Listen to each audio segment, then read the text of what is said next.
சாட்சாத் நாராயணி, நாராயண சகோதரி பார்வதி பரமேஸ்வரனை பார்த்து ராம தத்துவத்தை கேட்குறார். அம்பாளை பூஜிக்க வேண்டியதான சமயம் இது. வசந்த நவராத்திரி மகா புண்ணியகாலம், ரொம்ப உயர்வான சமயம் அம்பாளை ஆராதனை பண்ணுறதுக்கு. ஜெகதம்பா பதம் ஸ்மர்த்து சங்கடம் ந கதாச்சனா அப்படின்னு அம்பாளுடைய பாதார விந்தத்தை எவன் ஸ்மரிக்கிறானோ அவனுக்கு ஒரு பொழுதும் சங்கடமே வராது. அப்படி ஒரு சமயம் வந்தாலும் அது பெரிய நல்லதுக்காக வருதுன்னு அர்த்தம். எத்யபி ஜாயேதா ததபி ஸ்வஸ்தஜே கில அப்படின்னு சொல்கிறது. ஆபதி கிங்கரணீயம், பெரிய ஆபத்தோ சின்ன ஆபத்தோ ஒரு ஆபத்துன்னு ஒன்று வந்துட்டா என்ன பண்ணணும் அப்படின்னு கேள்வி கேட்டான். பதில் சொன்னார், ஸ்மரணீயம் சரணயுகலம் அம்பாயாக. சர்வேஸ்வரியான காமாட்சியினுடைய 2 பாதார விந்தங்களை ஸ்மரிக்கணும் அப்படின்னார். அந்த ஸ்மரணம் ஸ்மரித்தா அந்த ஸ்மரண மாத்திரத்தினால என்னடா ஆகும் அப்படின்னா, ஆபத்து போகுமான்னார். ஆபத்து போகிறது மட்டும் இல்லை, தத் ஸ்மரணம் கிங்குருதே பிரம்மாதீனப்பி கிங்கரீ குருதே அப்படின்னார் பதில். பிரம்மா இந்திராதி முதலான தேவதைகள்லாம் கை கட்டி வாய்ப்புத்தி நீ சொல்கிறத கேட்குற மாதிரி பண்ணிடுண்டா அப்படின்னார். அம்பாளுடைய ஸ்மரணத்துக்கே அவ்வளவு பலன்கள் சொல்லப்பட்டிருக்கு. சர்வேஸ்வரி ஜெகன்மாதா அப்பேற்பட்டதான காமாட்சி தான் மாயா அப்படின்னு சொல்கிற வழக்கம். சக்தியாக அவள் தான் இருக்காள். சர்வேஸ்வரனுக்கு சக்தி அவள் தான் சர்வேஸ்வரன், ரெண்டும் அபிண்ணம்தான். அப்படி சர்வேஸ்வரி பரமேஸ்வரன்கிட்ட கேட்குறாள் ராம தத்துவத்தை. பரமேஸ்வரன் சொல்கிறான், உனக்கு இப்படி ஒரு ஆசை வந்திருக்கே, இந்த ஆசையினாலேயே தெரியறது நீ ரொம்ப பாக்கியசாலி அப்படின்னு. தத்துவத்தை தெரிஞ்சுக்கணும்னு ஆசைப்படுறவன் எத்தனை பேர் இருக்கான். ஆசைப்பட்டாலும் தெரிஞ்சுக்கணும்னு முயற்சி பண்ணுறவன் ரொம்ப குறைச்சல் இல்லையா? இப்படி எததாமபி சித்தானாம் அப்படிங்கிறார் கீதையில்.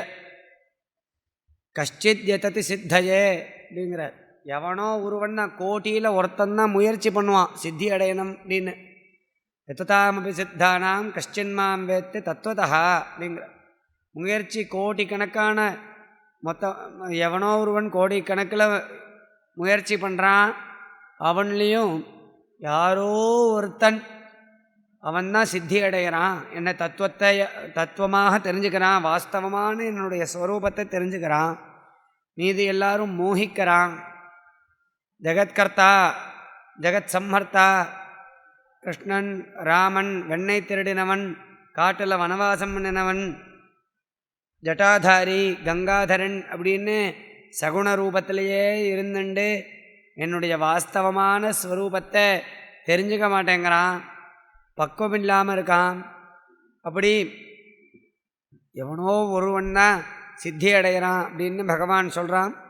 பரமேஸ்வரன் தன்யாசி பராத்மனஹா பக்தாசி அப்படின்னு அம்பாளை ரொம்ப கொண்டாடுறார்.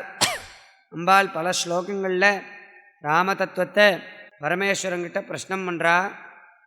பகவான் சர்வேஸ்வரன் பரமேஸ்வரன் ராமபக்தன், பக்தாகிரேசரன். அவன்தான் தாரகநாமாவை உபதேசம் பண்ணுறான். ராமநாமாவை காசியில் எந்த ஜந்துக்கள்லாம் காசியில் முக்தியை மரணத்தை அடையிறதோ அந்த ஜந்துக்கு எல்லாத்துக்கும் முக்தியை கொடுக்குறான், முக்தியை கொல்ல விடுறாங்கிறார். இத்தனை ஜந்துக்கும் காசி மோட்ச விசாரம் அப்படின்னு சுரேஸ்வராச்சாரியால் பண்ணியிருக்க. காசியில் மறிச்சா முக்திங்கிறாளே எப்படி அது அப்படின்னு பெரிய விசாரம், புஸ்தகமே எழுதியிருக்க. அதுக்காக நம்ம சாஸ்திரங்களில் காசி மோட்ச விசாரம் அப்படிங்கிறது பெருசு. ஏன்னா சிரவணம் பண்ணி மரணம் பண்ணி பல கர்மாக்களை பண்ணி சித்த சுத்தி அடைஞ்சு நல்ல சுத்தம் அடைஞ்ச சித்தத்தில் இவன் நல்ல குரு அடைஞ்சு சாதன சதுஷ்டயங்கள்லாம் அபியாசம் பண்ணி வைராக்கியத்தை அடைஞ்சு சந்நியாசத்தை வாங்கிண்டு சிரவணம் பண்ணி மரணம் பண்ணி நிதித்தியாசனம் பண்ணி இப்படி அதிலேயே லயிச்சிருந்து இப்படி இருந்ததான பரதனுக்கே சங்கம் ஏற்பட்டு கீழே விழுந்துட்டான், மானா பிறப்பு எடுத்தான்னு பாகவதன் சொல்கிறது. பரதயோகீஸ்வரன் அப்புறமா தான் ஜடபரதனாக பிறக்கிறார். அப்படி இவ்வளவு சாதன அபியாசங்கள் பண்ணாலே கடைசி வரைக்கும் போய் கீழே விழுந்துடுறா.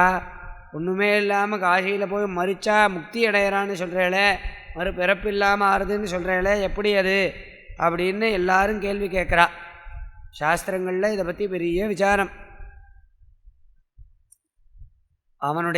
அவன் பண்ண கர்மாக்கள்லாம் என்ன ஆறுது, அதனுடைய பலன்லாம் அனுபவிக்காமே முடிஞ்சு போய்டுறதான்னார். அதுக்கு அனுபவிக்க வேண்டியதான கர்மாவனுடைய பலனை யமயாத்தனையெல்லாம் ஒரு க்ஷண மாத்திரத்தில் அவனுக்கு பண்ணிடுறாராம் பரமேஸ்வரன். மறிச்ச கொஞ்ச காலம், ரொம்ப பல கோடி காலம் அனுபவிக்க வேண்டியதான துக்கத்தை ரொம்ப சிறிது காலத்தில் யாத்தனையை எல்லாத்தையும் முடித்து அவன் ஃபுல்லாக அவனை சுத்தப்படுத்தி அவனுக்கு தாரகநாமா உபதேசம் பண்ணி பிரம்ம தத்துவத்தை உபதேசம் பண்ணி ஞானத்தை உபதேசம் பண்ணி ஞானத்தை அடைஞ்சு முக்தி அடைகிறான் அப்படின்னு சித்தாந்தங்கள் சொல்கிறா. ஞானம் இல்லாமல் முக்தி கிடையாது. பகவத்பாதாள் தன்னுடைய சித்தாந்தத்தில் சொன்னது தான். நாமாவை சொல்கிறதுனாலையோ இல்லை கர்மாக்களை பண்ணுறதுனாலையோ தானங்கள் பண்ணுறதுனாலையோ எதை பண்ணினாலும் அதெல்லாம் எதுக்கு உபகாரம் பண்ணும்? பிரம்மஜானத்தை ஆத்மதத்துவ சாட்சா்காரத்தை அடையறதுக்கு உபகாரம் பண்ணும்.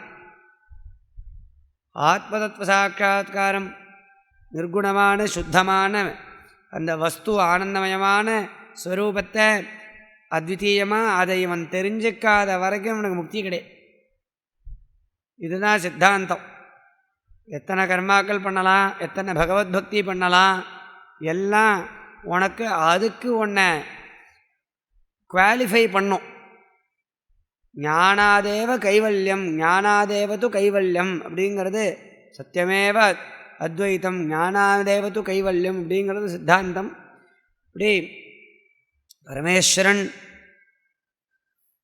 உபதேசம் பண்ணுறார் அம்பாளுக்கு. பல ஸ்லோகங்களில் ராமதத்துவத்தை உபதேசம் பண்ணுறார். அம்பாள் கேள்வி கேட்டதுக்கு எல்லாத்துக்கும் தன் ஜீவன் என்ன பண்ணுறான்னு தெரியுமா? தன்னுடைய அஜ்ஞானத்தினால, தன்கிட்ட இருக்கிற அஜ்ஞானத்தினால பகவான்கிட்ட மாயை இருக்குது அப்படின்னு இவன் கல்பிக்கிறான். வாஸ்தவமாக அவித்யை மாயெல்லாம் பகவான்கிட்ட கிடையாது, எதுவுமே கிடையாது, அவன் சுத்தன் அப்படிங்கிறதுல திருஷ்டாங்கங்கள்லாம் சொல்லி பரமேஸ்வரன் ராம தத்துவத்தை உபதேசம் பண்ணிட்டே வரார். யதா அப்பிரகாஷோ நது வித்யதேரவோ ஜோதிஸ்வபாவே பரமேஸ்வரே ததா.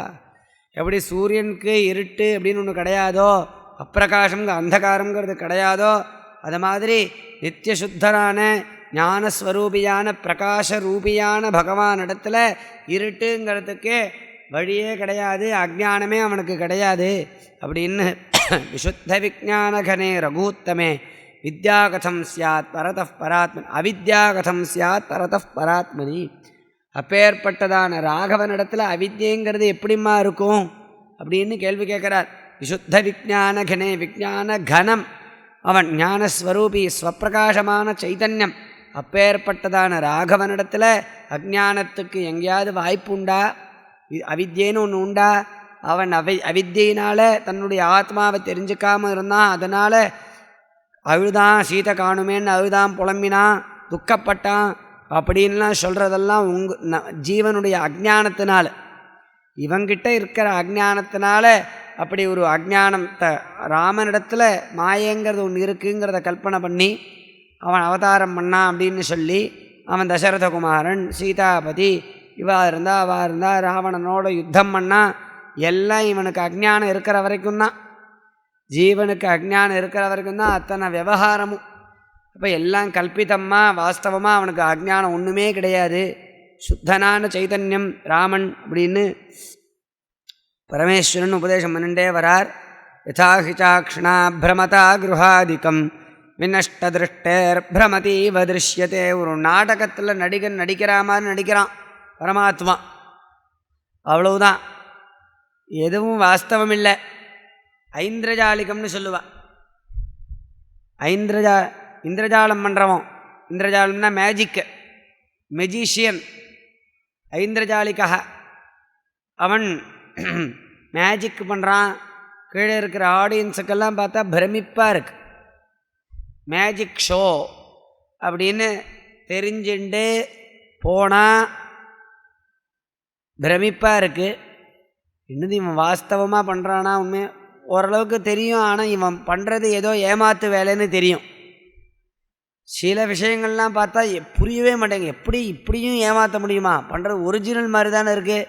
ரொம்ப கெட்டிக்காரம் போல் இருக்குமோ, அப்படியே வர வச்சுருவான் போல் இருக்கு, மந்திரவாதி போல் இருக்கு, என்னமோ என்னன்னு புரிய மாட்டேன். ஆனால் அதே அந்த மெஜிஷியனோட அசிஸ்டண்ட்டுக்கு பிரமிப்பாகவே இருக்காது, ஒன்றுமே இருக்காது அவனுக்கு. அவன் ஒரு நாளைக்கு 10 ஷோ பண்ணுவான். அந்த அசிஸ்டண்ட்டுக்கு இவன் பண்ணுறது மேஜிக். அவன் அதனுடைய சூக்ஷ்மத்தை தெரிஞ்சுட்டான்னா இதை ஒன்றுமே இல்லை அப்படிங்கிறது புரிஞ்சிடும். அதனுடைய வஸ்துஸ்திதியை, அதாவது வாஸ்தவிகமான அதனுடைய ஸ்வரூபத்தை அவன் தெரிஞ்சுட்டான். எதனால் இப்படி வெட்டுப்பட்டதாகவும் மறுபடியும் சேர்ந்ததாகவும் கர்ச்சிஃப்லேருந்து புறா வர்றதாகவும் அது பறந்து போகிற இப்படிலாம் காட்சி அளிக்கிறதே, இதனுடைய வாஸ்தவமான ஸ்வரூபம் என்ன, அந்த புறாங்கிறது எங்கேருந்து வருது, எதனால் இப்படி வெட்டுப்பட்ட மாதிரி தோன்றது, மறுபடியும் ஒட்டி வைக்கிற மாதிரி ஏன் தோன்றதுங்கிறதெல்லாம் அவன் புரிஞ்சுட்டான்னா அவனுக்கு எந்த ஒரு பிரமிப்புமே இருக்காது. இது மாதிரி பரமாத்மா ராமனுடைய ஸ்வரூபத்தை வாஸ்தவமாக தெரிஞ்சுட்டா அப்புறம் ராமன் அழுதான் புலம்பினா அவன் அஜ்ஞானி அப்படிங்கிற கேள்விக்கெல்லாம் வாய்ப்பே இருக்காதுமா அப்படிங்கிறார். யதாஹி சாக்ஷ்ணா பிரமதா கிருஹாதிகம் வினஷ்டதிருஷ்டேர் பிரமதீவ திருஷ்யதே ததைவ தேஹேந்திரிய கர்த்துராத்மனः கிருதம் பரேத்யஸ்ய ஜனோ விமுஹ்யதி. யதாஹி சாக்ஷ்ணா பிரமதா கிருஹாதிகம்.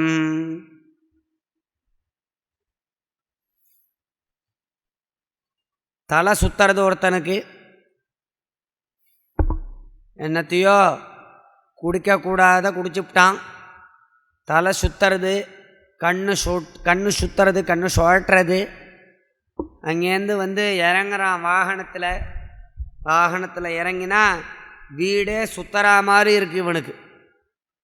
என்னடா இது, உலகந்தான் சுத்துன்னு கேள்விப்பட்டிருக்கேன், இந்த பூலோகம்தான் உருண்டையாக இருக்குது சுத்தின்ண்டே இருக்குன்னு கேள்விப்பட்டிருக்கேன், நம்ம வீடே சுத்துறதே அப்படின்னு நினைக்கிறான். கிரகமே சுத்துறதே, அதை நிறுத்தட்டும் அப்புறமா உள்ளே போகிறேன் அப்படிங்கிறான். உள்ளே வாடான்னா வரமாட்டேங்கிறான், வீடே சுத்தின்னு இருக்குங்கிறான். வீடா சுத்துறது? யதாஹி சாக்ஷ்ணா பிரமதா கிருஹாதிகம் வினஷ்டதிருஷ்டேர் பிரமதீவ திருஷ்யதே. பிரமதீவ திருஷ்யதே, வீடே சுத்துற மாதிரி தெரியறது. வாஸ்தவமாக எது சுத்துறது? இவன் தலை தான் சுத்துறது. உள்ளே இருக்கிற கண்ணு என்னத்தையோ ரோகத்தினால ஏதோ சாப்பிடக்கூடாது சாப்பிட்டு என்னோ ஆனதுனால அது ஏதோ உபாதையை அடைஞ்சு அதில் தோஷம் வந்திருக்கு, அது சுத்துறதே. அதனால அவனுக்கு என்னமோ வீடே சுத்துற மாதிரி இருக்கு, வீடு சுத்துறதுங்கிறான். ததைவ தேஹேந்திரிய கர்த்துராத்மனः. இங்கே இருக்கிற தோஷத்தை வீட்டில் போய் ஆரோபணம் பண்ணுறான். வாஸ்தவமாக தோஷம் எங்கே இருக்குது? சுத்துறதுங்கிறது கண்ணில் இருக்குது, அதை கொண்டு போய் வீட்டில் ஆரோபணம் பண்ணுறான். அது மாதிரி இந்த தேகம், இந்திரியம், மனசு இதெல்லாம் தான் கர்த்தா. இதெல்லாம் சேர்ந்து தான் அத்தனை வேலையும் பண்ணுறது. அப்படி இருக்கிறச்ச ததைவ தேஹேந்திரிய கர்த்துராத்மனः கிருதம் பரேத்யஸ்ய ஜனோ விமுஹ்யதி. இதனால் அஜ்ஞான கல்பித்தம் தான் எல்லாம். அஜ்ஞானத்தினுடைய காரியம்தான் இந்த தேகம், இந்திரியம், மனசு எல்லாம். இதெல்லாம் சேர்ந்து பண்ணுற வேலை தான் இது. அகம் கர்த்தா, அகம் போக்தா, நான் பண்ணுறேன், நான் சாப்பிட்றேன் இத்தியாதி பிரத்யயங்கள். இவன் வேற அவன் வேற, அவன் அழறான் இவன் சிரிக்கிறான் இத்தியாதி எத்தனையோ எல்லா விஷயங்களும் இருக்குது. எல்லாம் இதை பண்ணுறது அதை பண்ணுறது. கர்த்தாவாக யார் இருக்கு, எது இருக்குன்னா இந்த தேகேந்திரியத்தினுடைய சங்காதம்தான் இருக்குது. இதுதான் கர்த்தாவாக இருக்குது. அந்தக்கரணம்தான் கர்த்தா. ஆனால் என்ன பண்ணுறான் இவன்? ஆத்மாவில் போய் அதை ஆரோபணம் பண்ணுறான். ஆத்மாங்கிறது கர்த்தாவும் கிடையாது, சம்ஹர்த்தாவும் கிடையாது, சுத்தமான சைத்தன்யம் அது. அதில் போய் தோஷத்தை ஆரோபணம் பண்ணுறான். எப்படி இந்த கண்ணினுடைய சம்பந்தம் வீட்டில் இருக்கிற வரைக்கும் வீடு சுத்துற மாதிரி தெரிகிறது. கண்ணில் தோஷம் இருக்குது, வீடே சுத்துற மாதிரி தெரிகிறது. சங்கத்தை பார்க்குறான், நல்ல வெள்ளை வெள்ளைன்னு இருக்குது சங்கம். ஆனால் பீத்த சங்கா அப்படிங்கிறான். மஞ்சள் கலரில் இருக்குடா சங்கம் அப்படிங்கிறான். மஞ்சள் கலரில் சங்கம் இருக்கா இங்கே அது? ஆனால் இருக்குங்கிறான். ஏன்டா அப்படி சொல்கிறான்னா பித்த தோஷம் ஏறி இருக்கு இவனுக்கு. ஏறி மஞ்சக்காமாவில் வந்திருக்கு. கண்ணெல்லாம் மஞ்சளாக இருக்குது. எதை பார்த்தாலும் மஞ்சள் மஞ்சள்னு தெரியுது. வெள்ளை கலரை பார்த்தாலும் மஞ்சள் மசேல்னு தெரியுது. இங்கே இருக்கிற தோஷத்தை கொண்டு போய் அதில் போய் ஆரோபணம் பண்ணுறான். வாஸ்தவமாக மஞ்சள் கலர் அதில் இருக்கோ வேறு யாருக்கும் அப்படி தெரிய மாட்டேங்கிறதே. இங்கே இருக்கிறது அங்கே ஆரோபணமாக இருக்குது. அங்கே ஆரோபணம் பண்ணி விவகாரம் பண்ணுறான். இங்கே அப்படி மஞ்சளாக இருக்கிறதுனால அது மஞ்சள் மாதிரி தெரியறது. இது அதனுடைய கண்ணனுடைய சம்பந்தம் அதில் இருக்கிற வரைக்கும் அப்படி தெரியும். அது மாதிரி இந்த அந்தக்கரணத்தில் தான் கர்த்திருவம் போக்திருத்துவம் எல்லாம் இருக்குது. இது அந்த ஆத்மாவில் சம்பந்தப்பட்டுட்டே இருக்கு. அந்தக்கரணம் மனசு அகம் அகம் அகம் நான் நான் நான் நான் தோணுண்டே இருக்கு. பாருங்க, நான் இருக்கேனா அப்படின்னு யாருக்காவது சந்தேகம் வருதோ? நான் யார், என்னுடைய அப்பா யார், என் பேர் என்ன அப்படின்னு கூட சந்தேகம் வரலாம். ரொம்ப வயசாக எடுத்துன்னா என் பேர் என்ன அப்படின்னு கேட்கலாம். நீ யார் அப்படின்னு கேட்கலாம். என் வீடா இது அப்படின்னு கேட்கலாம். நான் இருக்கேனா இல்லையா அப்படின்னு யாருக்கா சந்தேகம் வருமோ? எவனுக்குமே வராது. அகம் அப்படிங்கிறது இப்போ பார்த்தாலும் இந்த ஆத்ம சைதன்யத்தோடு இந்த மனசு எப்பெல்லாம் வெளிப்படுறதோ இருக்கோ அப்போ எல்லாமே இந்த ஆத்ம சைதன்யத்தோடு சம்பந்தப்பட்டுட்டே இருக்குது. அதனால் என்ன ஆகுது, அதுக்கு வரக்கூடியதான சுகம் துக்கம் எல்லாத்தையும் இந்த மனசு இந்த ஆத்மாவில் சம்பந்தப்பட்டுருக்குங்கிறதுனால அதில் கொண்டு போய் ஆரோபணம் பண்ணுறோம். நான் சுகமாக இருக்கேன். சுகங்கிறது ஆத்மாவுக்கு கிடையாது, துக்கங்கிறது ஆத்மாவுக்கு உண்டா? சுகதுக்கங்கள்லாம் மனசுக்கடா அப்படிங்கிறார் இடபரதர். பசி தாகங்கள்லாம் எங்கேயா ஆத்மாவுக்கு உண்டோ? எல்லாம் பிராணனுக்கு. சுகதுக்கங்கள்லாம் மனசுக்கு. பருமன் நிலப்பெல்லாம் சரீரத்துக்கு. கருப்பு வெள்ளையெல்லாம் சரீரத்துக்கு. நெட்டை குட்டையெல்லாம் சரீரத்துக்கு. ஆத்மா அசங்கம். அது எதோடையா சம்பந்தப்படுமா? எந்த குணமும் அதுக்கு கிடையாது. சுத்தமான வஸ்து, ஞான ஸ்வரூபம். அது அசங்கண்டா ஆத்மா அப்படிங்கிறார். அதை வெட்ட முடியுமா? அதுக்கு மரணங்கிறது ஒன்று உண்டா? பிறப்புன்னு ஒன்று உண்டா? வளர்ச்சின்னு ஒன்று உண்டா? ஒன்றுமே கிடையாது. நித்தியமான ஸ்வரூபம் அது. பிறப்புன்னு இருந்தது, வளர்றதுன்னு இருக்குது அப்படின்னாலே அனித்தியம். அது எப்போ பிறக்கிறதோ அப்போ அது நிச்சயமாக அனித்தியம்.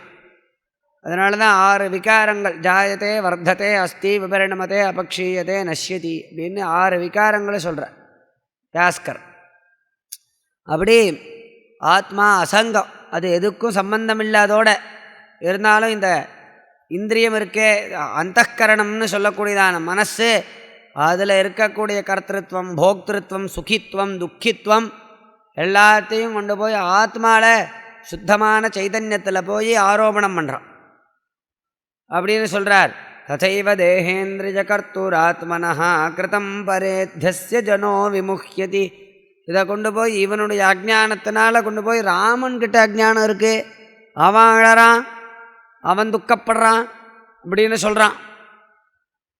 ரொம்ப மோகத்தை அடையிறான் இந்த ஜனங்கள். இந்த ஆத்மாங்கிறது ஒரே வஸ்து, அந்த வஸ்து இங்கேயும் இருக்குது அங்கேயும் இருக்குது, எல்லா இடத்துலையும் இருக்குது. அது எதுக்குமே சம்பந்தப்படாததான வஸ்து, அதில் போய் எல்லாத்தையும் ஆரோபணம் பண்ணுறான்டா அப்படிங்கிறார் கர்த்திருவாதிகளை. யதா ஹி சாக்ஷ்ணா பிரமதா குருஹாதிகம் வினஷ்டதிருஷ்டேர்பிரமதீவ திருஷ்யதே ததைவ தேகேந்திரிய கர்த்தூராத்மனஹ கிருதம் பரேத்யஸ்ய ஜனோ விமுஹ்யதி. அத்தியஸ்ய, அத்தியாசா அப்படின்னா பிரமம்னு அர்த்தம்.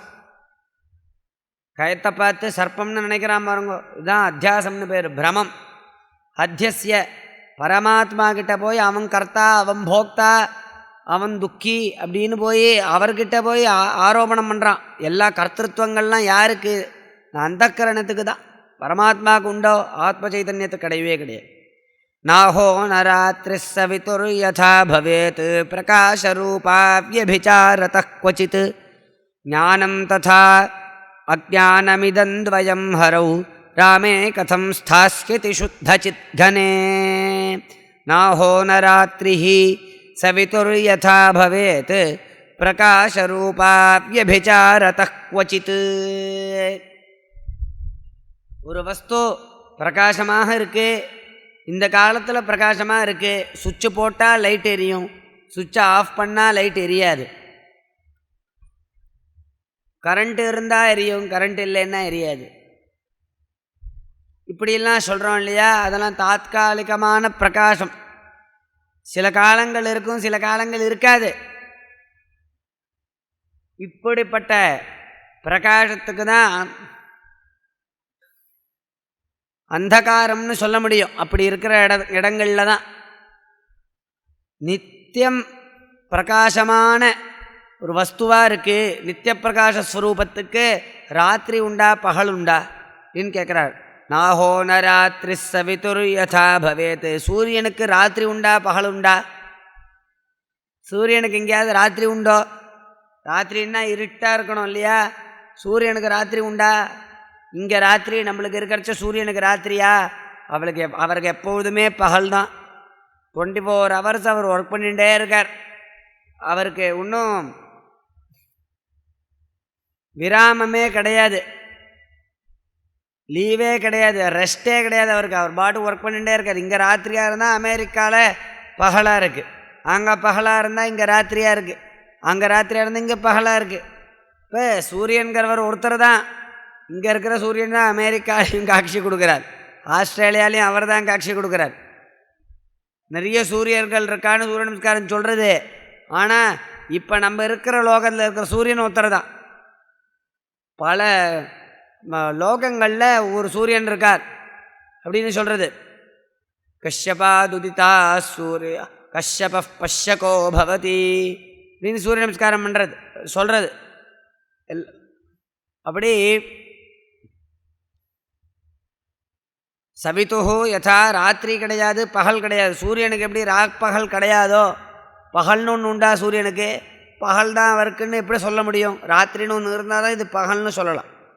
எப்பொழுதுமே பகல் தான் அவருக்கு. அப்போ இது பகல் இது ராத்திரி அப்படின்னு சொல்ல வேண்டிய ஒரு சொல்லவே முடியாது, விபாகம் பண்ணி சொல்லவே முடியாது. நாஹோ ந ராத்திரிஹி சவிதுர் யதா பவேத் பிரகாசரூபாவ்யபிசாரதः க்வசித். ஒரு க்ஷணம் கூட பிரகாசம் இல்லாமல் இருக்கார் சூரியன்னு கிடையாது. ஞானம் ததா அஜ்ஞானமிதம் துவயம் ஹரௌ. அதே மாதிரி ஞான கணம்டா ராமன், ஞானஸ்வரூபி, ஞான வடிவு அவன். சூரியன்கிறவன் யாரு? சூரியன் ஒளிதான். சூரியன் சூரியனுடைய ஒளி அப்படின்னு சொல்கிறதே தப்பு. சூரியனே ஒளி வடிவானவன். ஆக்னேயம் சரீரம்னு சொல்லுவான். எப்படி நம்மளுக்கு பார்த்திவம் சரீரம் இருக்கோ, பிருத்திவிமயமான சரீரம், அது மாதிரி அக்னி லோகங்களில் ஆதித்ய லோகத்துலலாம் அக்னி தான். நம்மளுக்கெல்லாம் எப்படி மண்ணுமயமான சரீரமோ அது மாதிரி அக்னி லோகத்தில் சூரியலோகத்துலலாம் அக்னிஸ்வரூபமான சரீரம். வருணலோகத்தில் ஜலமயமான சரீரம், ஜலீயம் சரீரம் அப்படின்னு சொல்லுவாள். அது மாதிரி அக்னியே தான் அவர். சூரியன்கிறவர் அக்னிஸ்வரூபந்தான், அக்னிஸ்வரூபி அவர். அப்படியே ஒளிவடிவானவர் அவர். அப்போ அப்படிப்பட்ட இருக்கக்கூடிய சூரியனுக்கு பகல் ராத்திரி எப்படி கிடையாதோ அதே மாதிரி ராமன்கிறவன் ஞானஸ்வரூபி. அவனுக்கு ஞானம் அப்படின்னு ஒன்று இருக்குது, அஜ்ஞானம்னு இருக்குது அப்படின்னு எப்படிடா சொல்ல முடியும்? ஒரு சமயம் அறிவு ஏற்படுறது, ஒரு சமயம் அறிவு ஏற்படலை அப்படின்னா அவனுக்கு ஞானம் ஏற்பட்டது, அவன் அஜ்ஞானத்தோடு இருக்கான் அப்படின்னு விவகாரம் பண்ணலாம். அவனே ஞானஸ்வரூபிடா, அவனே ஞானஸ்வரூபி அப்படிங்கிறார் பரமேஸ்வரன். ஞானம் ததா அஜ்ஞானமிதம் துவயம் ஹரௌ. ஞானமும் ராமனிடத்தில் கிடையாது, அஜ்ஞானமும் அவரிடத்தில் கிடையாது. அவரே ஞானஸ்வரூபி. அப்போ எப்படி ஞானம்ங்கிறது ஒன்று அவர்கிட்ட இருக்குதுன்னு சொன்னால் அத்வைதம் போச்சு, ரெண்டாயிடும். ஞானம்ங்கிறது வேற, ஆத்மாங்கிறது வேற அப்படின்னு ஆகிடும். ஞானமே தான் ஆத்மா, சுகமே தான் ஆத்மா. ஞானம் ததா அஜ்ஞானமிதம் துவயம் ஹரோ ராமே கதம் ஸ்தாஸ்யதி சுத்த சித்கனே. நிர்மலமான சித்கனமான ஞான கனமான வஸ்து இடத்துல எப்படி இந்த ரெண்டும் இருக்கும், ஞானமும் இருக்காது அஜ்ஞானமும் இருக்காது அப்படிங்கிறார். தஸ்மாத் பரானந்தமயே ரகுத்தமே விஜானரூபே ஹி ந வித்யதே தமஹ அஜ்ஞானசாட்சிண்யரவிந்தலோச்சனே மாயாஸ்ரயத்வாத் நஹி மோஹ காரணம்.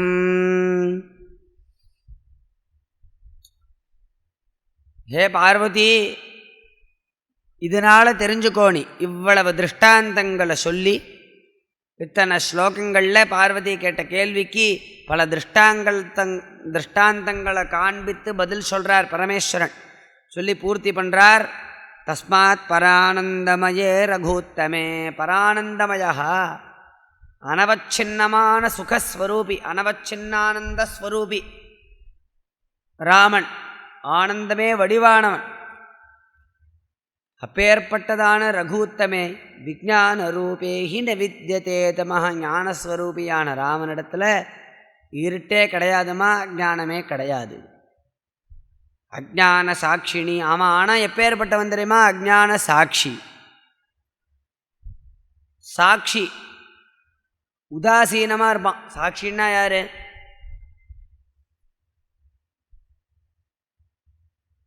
உதாசீனஹ சாட்சி. நிர்விகாரமாக உதாசீனமாக இருப்போம் சாட்சிங்கிறோம்.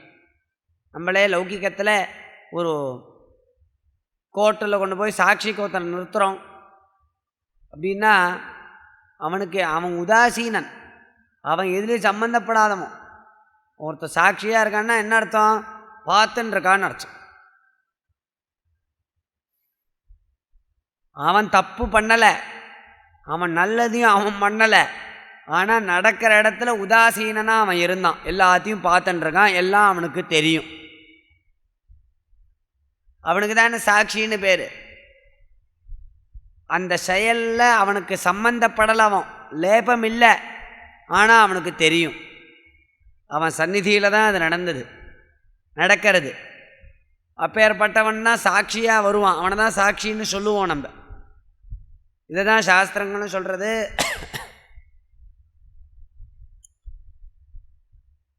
பரமாத்மா எப்படி இருக்கான்னார்? சாட்சியாக இருக்கான். எல்லாத்துக்கும் சாட்சி பரமாத்மா. ஆத்மாங்கிறது எல்லாத்துக்கும் சாட்சியம். அஜ்ஞானத்துக்கும் அவன் தான் சாட்சி. அஜ்ஞானம் அகம் அக்ஞா, நான் அறிவில்லாமல் இருக்கிறேன், எனக்கு இந்த விஷயமாக அறிவு இல்லை, எனக்கு இது தெரியாது அப்படின்னு சொல்கிறோமே, அந்த எனக்கு இது தெரியாது அப்படின்னு ஒரு அறிவு வருது நம்மளுக்கு. அந்த அறிவில் விஷயமாக எது இருக்குது? அஜ்ஞானம்ங்கிறது விஷயமாக இருக்குது இல்லையா? எனக்கு இது தெரியும், எனக்கு புஸ்தகம், இது புஸ்தகம்னு தெரியும்னா இந்த அறிவனுடைய விஷயம் புஸ்தகம் மாதிரி. எனக்கு தெரியாது அப்படின்னு சொன்னால் அஜ்ஞானம் அதில் விஷயமாக இருக்குது. தெரியாதுன்னு சொல்கிறான் இல்லையா? அஜ்ஞானம் அங்கே விஷயம். இப்போ அந்த அஜ்ஞானம் இருக்குது. அஜ்ஞானம் ஞானம் இதெல்லாம் எதில் இருக்கும்?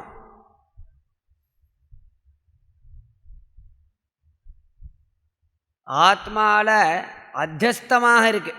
அஜ்ஞானங்கிறது ஆத்மாவுக்கு கிடையாது. இந்த அஜ்ஞானங்கிறது எப்படி பிரகாசிக்கிறது? அஜ்ஞானம் அப்படின்னு நம்மளுக்கு அறிவு வருதே, நான் அஜ்ஞானியாக இருக்கேன் அப்படின்னு அறிவு வருதே. இப்போ ஆத்மாவுடைய பிரகாசத்தினால தான் அது பிரகாசிக்கிறது, அது விஷயமாக ஆறுது. நான் சுகமாக இருக்கேன், எனக்கு அறிவு இருக்குது, நான் துக்கப்படுறேன் அப்படின்லாம் சொல்கிறோம் இல்லையா? அப்போ சுகாகாரமாக இந்த அந்தக்கரணம் பரிணமிக்கிறது அப்படின்னு சொல்லுவாள். சுகாகாரா அந்தக்கரண விருத்தி. சுகமாக இந்த மனசு பரிணமிக்கிறது, துக்கமாக மனசு பரிணமிக்கிறது. காம சங்கல்போ விசிகித்சா இச்சா அப்படின்னா ஆசை அப்படின்னா என்ன? ஆசைப்படுறான், ஆசை வருது அப்படின்னா ஆசையாக மனசு பரிணமிக்கிறது. அப்படின்னு சொல்கிறார். சுகம் சுகாகாரா அந்தக்கரண விற்பி. அந்தக்கரணம்னா மனசு. அந்த அந்த வடிவாக அது பரிணமிக்கிறது. சுகமாக இருக்கேன்னு எப்படி தோன்றது? அந்த அந்தக்கரணம் அந்த பிரகாசிச்சுட்டே இருக்கக்கூடியதான ஆத்மாவோட சம்பந்தப்படுறது. அதனால தான் நான் சுகமாக இருக்கேன் அப்படின்னு ஒரு அனுபவம் நம்மளுக்கு வருது. தீப பிரகாசம் இருக்குது, அதில் பக்கத்தில் ஒரு ஜடவஸ்து இருக்குது அப்படின்னா தான் நம்மளால் அந்த ஜடவஸ்துவை அறிஞ்சிக்க முடியும். அது மாதிரி இந்த மனசுங்கிறது ஜடமான வஸ்து. அதுதான் சுகமாகவும் துக்கமாகவும் ஆசையாகவும் சங்கல்பமாகவும் சந்தேகமாகவும் எல்லா ரூபமாகவும் அறிவு வருது அப்படின்னு சொல்கிறானே, அதுவும் நான் அந்தக்கரணம்தான். விருத்தியாத்மகம் ஞானம். எனக்கு அறிவு ஏற்பட்டிருக்கு. ஞானம்ங்கிறது நித்தியம்னு சொல்கிறேளே, எப்படி ஞானம் நித்தியம்?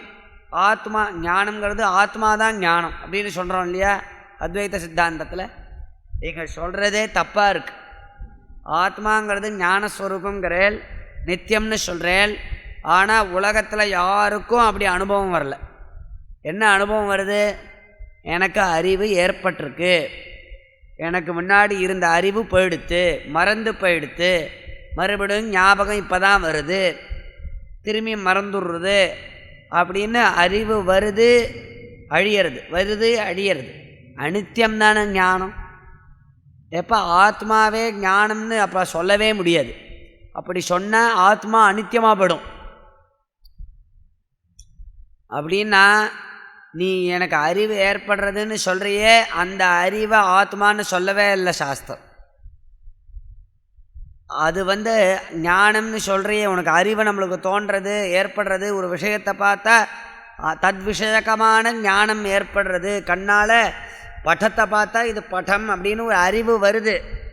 அது என்னது தெரியுமா? மனசு தாண்டா அப்படி பரிணமிக்கிறது நீங்கிறார். அது விற்பி, மனசினுடைய விற்பி. இந்த மனசு இந்திரியம் வழியாக அந்த விஷயத்தில் போய் வியாபிக்கிறது. வியாபித்தா அப்புறம் தத் விஷயகமாக ஒரு விற்த்தியானது ஏற்படுறது மனசில். அதை தான் ஞானம். ஞானம் விற்த்தௌ ஞானத்வோபச்சாரா அப்படின்னு சொல்லும் சாஸ்திரம். அதை தான் ஞானம் ஞானம்னு இவன் விவகாரம் பண்ணுறான். வாஸ்தவமாக பார்த்தா ஞானம்ங்கிறது ஆத்மா தான். அந்த ஆத்மாவில் அத்தியஸ்தமாக இருக்குது இந்த மனசு. அந்த ஆத்மாவில் அத்தியாசத்தை அடைஞ்சிருக்கு. எப்படி சர்ப்பமானது ரஜ்ஜூவில் ஆரோபிக்கப்பட்டதோ மாதிரி இந்த மனசுங்கிறது ஆத்மாவில் ஆரோபிக்கப்பட்டிருக்கு. எல்லாமே ஆத்மாவில். அப்போ எப்பெல்லாம் அந்த விகாரமானது ஏற்படுறதோ அப்பொழுதும் ஆத்மாவனுடைய சம்பந்தத்தோடையே இருக்குது. அப்படிங்கிறதுனால தான் நம்மளுக்கு அறிவு வருது, தோன்றுறது. இப்போ ஞானம் அப்படிங்கிறது ஆத்மா தான். இந்த விற்த்தியை நம்ம ஞானம்னு சொல்லின்னு இருக்கோம். விற்த்தௌ ஞானத்வோபச்சாரா. எப்பெல்லாம் அது ஏற்படுறதோ அப்பெல்லாம் பிரகாசிக்கிறது. அப்படிங்கிறதுனால அறிவுன்னு அதை விவகாரம் பண்ணின்னு இருக்கும். இந்த ஆத்ம சைதன்யம் எப்படி இருக்குது தெரியுமா? அஜ்ஞான சாட்சியாக இருக்குது. அஜ்ஞானங்கிறது அதில் இல்லை. ஆத்மாவில் அஜ்ஞானம் கிடையாது, அஜ்ஞானத்துக்கு சாட்சியாக இருக்குது. எப்படி ஒரு சாட்சி கிட்ட தவறுங்கிறது இருக்காதோ, தோஷங்கிறது இருக்காதோ, ஆனால் தோஷத்துக்கு சாட்சியாக இருப்பான். தோஷம் இருக்குன்னு தெரியும், அவன் இருந்தால் அதை தெரிஞ்சுக்க முடியும். இது தோஷம் அப்படிங்கிறத அவனை வச்சு தெரிஞ்சுக்கலாம். அவனுக்கு எல்லாம் தெரியும் இல்லையா? அந்த சந்நிதியில் உதாசீனனாக அவன் இருப்பான். அது மாதிரி அஜ்ஞானத்துக்கு சாட்சியாக தாண்டா இருக்குது இந்த ஆத்ம சைதன்யம். அதில் அஜ்ஞானம் கிடையாது. இந்த அஜ்ஞானமும் அத்தியஸ்தம் தான், கல்பித்தம் தான். அதுவும் வாஸ்தவிகம் கிடையாது. இந்த கல்பித்தமாக இருந்தாலும் அது நம்மளுக்கு தெரியணும். அப்படின்னா இப்போ இந்த சர்ப்பங்கிறது கல்பித்தம் தான், உண்மை கிடையாது. பாம்புங்கிறது அது கல்பித்தமாக இருந்தாலும் அது பாம்பு அப்படின்னு நம்மளுக்கு அறிவு வரணும்னா அந்த கயறுங்கிறது ஒன்று இருக்கணும். இருந்தால் தான் அது கல்பித்தமாகவும் கல்பிக்கப்பட்டதனுடைய அறிவும் நம்மளுக்கு வரும். இந்த கயத்தையே அங்கேருந்து ஒருத்தன் எடுத்துட்டான் அப்படின்னா பாம்புன்னு பார்த்தான் ஒருத்தன், அப்புறம் கயத்தை ஒருத்தன் அங்கேருந்து நகர்த்திட்டான். இவன் கண்ணில் படாத இடத்துல நகர்த்திட்டான், அப்புறம் பாம்புன்னு இவனுக்கு அறிவு வருமோ? வராது. அது மாதிரி ஆத்மா இருக்கிறதுனால தான் அஜ்ஞானம்ங்கிறது பிரகாசிக்கிறது. அது கல்பித்தன்னா பொய் தான். அது இருந்தாலும் ஆத்மா இருக்கிறதுனால தான் அது பிரகாசிக்கும். இப்போ அஜ்ஞான சாட்சி தான் ஆத்மா. அவங்கிட்ட அஜ்ஞானம் வாஸ்தவமாக கிடையாது. அரவிந்த லோச்சனே அஜ்ஞான சாட்சினி அரவிந்த லோச்சனே. பத்மநயனாக இருக்கக்கூடியதான ராமனிடத்தில் அஜ்ஞானம் கிடையாதும்மா. மாயாஸ்ரயத்வாத் நஹி மோக காரணம்.